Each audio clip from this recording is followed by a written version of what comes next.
Welcome back to Get Down to Business, the show all about small business jobs and entrepreneurship. So did you know that recent research reveals that 90%, yes, 90% of school leaders say building trust is important to their mission, yet only about half were confident in their ability to do so. Joining me to discuss is Dr. Toby Travis, the founder of Trust Ed. That's Trust ED, a framework for school improvement focused on developing trusted leaders, and the author of Trust Ed, the bridge to school improvement. And Toby, I'm not sure if I'm pronouncing that correctly, so I'll start with that question. How do you pronounce the name of the book? Trust Ed. Yeah, Trust Ed. There we go. Just making sure. Fantastic. Well, Dr. Travis, thank you so much for joining us on Get Down to Business. It's a pleasure to have you. I love to get to know the person behind the microphone. I know you have quite a background in education. Can we talk a little bit about that? Well, yeah, thank you. And it's great to be here. So background includes obviously teaching. It started out many years ago in the classroom and still enjoy a few opportunities teaching an elective, actually in public speaking this year as well with some middle school kids here on our own campus. International school background, private school background, and faith-based schools as well. Lecturing, performing, speaking. Actually had a show business career before my education career, but a lot of that was on school and university campuses. Literally got to experience opportunities on school campuses in about 23 countries. So I also got my eyes on an awful lot of what's going on in education around the world, even before I got into formal education. So I've always had a passion for education. And the last few years, I've been serving as a head of school or currently a superintendent. And that passion for what really makes a school tick always comes down to, as John Maxwell says, leadership. Everything rises and falls on leadership. Absolutely. Again, I'm chatting with Dr. Toby Travis, the founder of Trust Ed and the author of the book, Trust Ed, the bridge to school improvement. And I could hear that in your voice. I could hear that show business background. That's great, which makes it fun, I'm sure, for your students. It's engaging.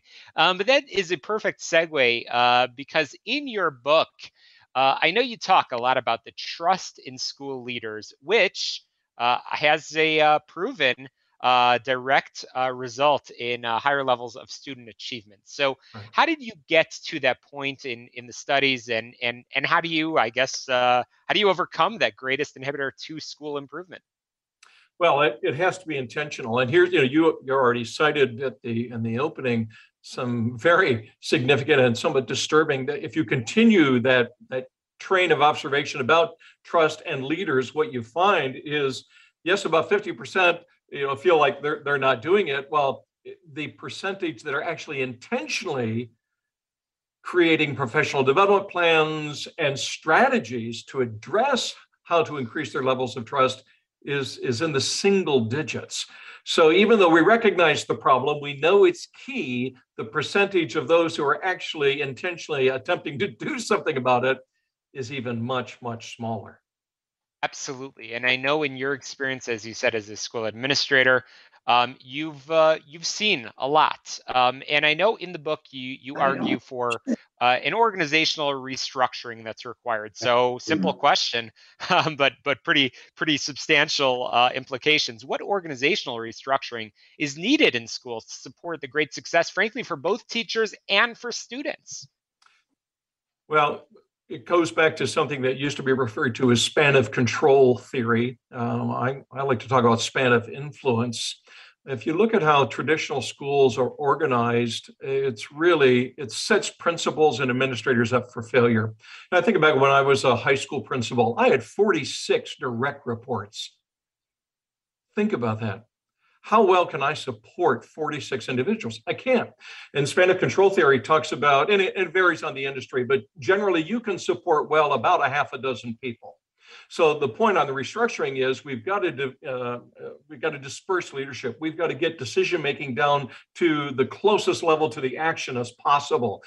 We need to empower teachers to the greatest extent possible. We need as much autonomy in the classroom as possible. We need to, yes, we need accountability, but also that passion for accountability often just drives up the bureaucracy and the paperwork that just drives teachers crazy and is all founded on an assumption of distrust.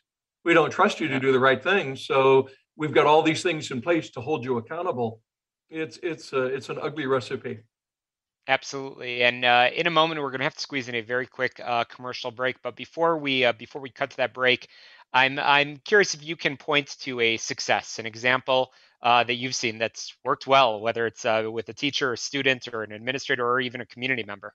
Oh yeah, well, lots of them. My goodness, I think about a school that I'm consulting for in the Dominican Republic, of all places. They're in Santo Domingo, but a small, thriving school that has just done an excellent job of trusting their teachers to do well. They are setting their teachers up for success and then empowering them to be successful.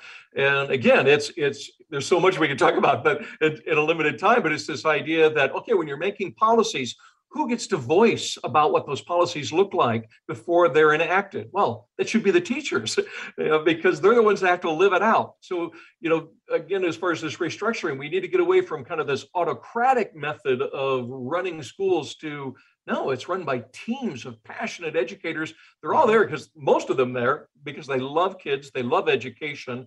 Well, then let's trust them to work through that passion. Jim Collins talks about passion, mission-focused, and humility. That's what makes a level 5 leader. Well, we need to see that happening in more schools. Well, we're going to talk some more about trust in just a moment. I got to cut to a very quick break. Again, I'm chatting with Dr. Toby Travis, the author of Trusted, The Bridge to School Improvement. We're going to continue our conversation about the 7 key interworking elements of trust. We'll be right back and get down to business.